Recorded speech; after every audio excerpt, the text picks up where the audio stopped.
Hello guys, and welcome to another quick tutorial from Vintage Radar. Today I'm going to show you how to set the time and date on your Casio Automatic watch.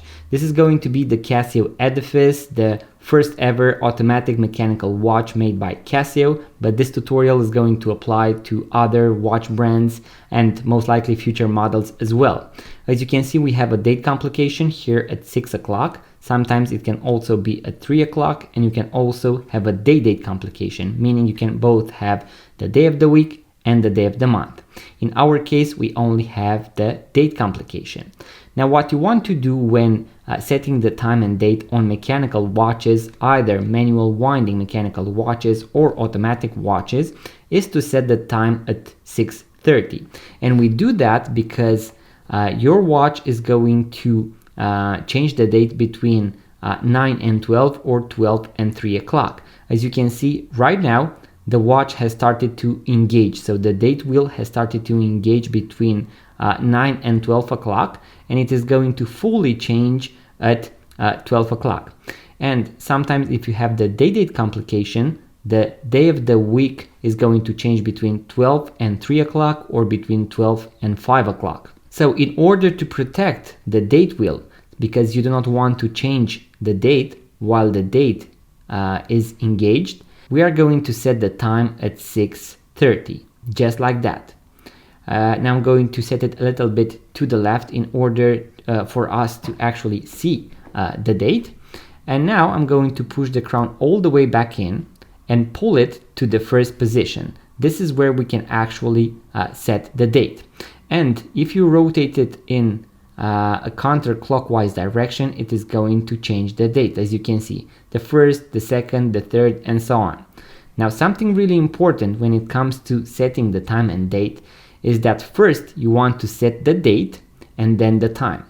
And when we are going to set the date, we are going to set it 1 day prior to our actual goal. So let's say I want to make it the 10th of this month.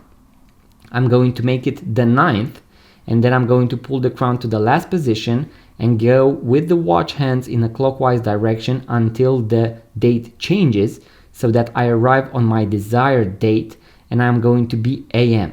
And then I can decide whether to leave it at AM or PM. So I'm going to show you how to do that. So as I mentioned, my end goal is to make it the 10th. So I'm going to make it the 9th, just like that. Now I'm going to pull the crown to the last position, and now I'm going to start to set the time. So I'm going to go past 12 o'clock. As you can see, the date did not change, and I'm going to go once again past 12 o'clock. Now the date is going to engage, and now I have arrived on the 10th and I am AM. So let's say that I want to make it 5 AM, so 5 in the morning. I would leave it just like that. If I want to make it 5 PM, so 5 in the afternoon, I'm going to go with the watch hands in a clockwise direction, once again past 12 o'clock. As you can see, the date did not change. We are still on the 10th, and now I'm going to make it 5 PM.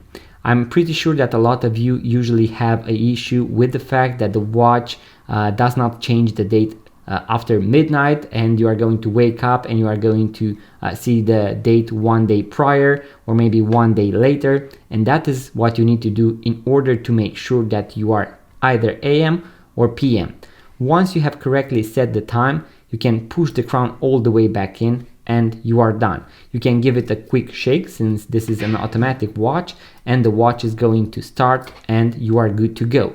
In this particular movement, we also have the manual winding option. So you can also manually wind your watch. If you want your watch to be fully wound, you can wind it for around 20 to 40 times, and that should be good to go. So you are going to have that 40 hours of power reserve. I am pretty sure that some of you might ask whether you can overwind an automatic watch. When it comes to modern automatic watches, this one as well, you cannot overwind the movement. So at some point it is going to detect the fact that it is fully wound, and it is going to protect the movement, and all the winding, the manual winding or the winding done by the rotor is going to slip, and it is not going to charge the watch more. So that is why at some point some of you might say that I wound the watch 100 times and I don't feel any resistance. That is because these movements are protected against overwinding. So guys, that was the quick tutorial that I had for you today on how to set the time and date on your Casio automatic watch, as well as manual winding the watch, or to use the automatic part of the watch, so the rotor, in order to wind the movement. In case you found this video useful, guys, make sure to leave a comment and give it a thumbs up. It really helps the channel grow. Leave a comment, let me know if you managed to set the time and date, if this video was useful, what you would like to see next on this YouTube channel. And if you are into watches, vintage watches, watch tutorials, make sure to be subscribed, guys. I'm pretty sure you are going to love it. Check out our website, vintageradar.com, because we have thousands of vintage watches for sale. Thank you for watching, and I'm going to see you on the next one.